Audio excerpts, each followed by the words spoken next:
ശരിക്കും ചായ ഒരു സംഭവം തന്നെ കേട്ടോ. നീ ആലോചിക്കട്ടെ, നമ്മൾ മലയാളികൾക്ക് ചായ ഇല്ലാണ്ട് പറ്റൂലല്ലോ ഈ ലോകത്ത് ജീവിക്കാൻ. അങ്ങനെയെല്ലാം ചോദിച്ചാൽ ഞാൻ ഒരു ദിവസം ഏകദേശം 4-5 ചായയെല്ലാം കുടിക്കൂ.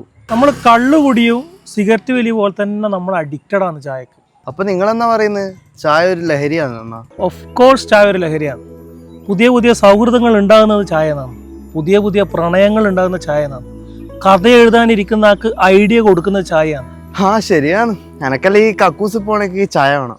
ചായന്റെ മഹാത്മ്യം പറയുമ്പോൾ തീട്ടക്കണക്ക് പറയല്ല. പെണ്ണ് കാണാൻ ഒരു വീട്ടിൽ പോയാൽ ആടുന്നും തരും ചായ. കുടുംബക്കാരുടെ വീട്ടിൽ സൽക്കാരത്തിന് പോയാൽ ആടുന്നും തരും ചായ.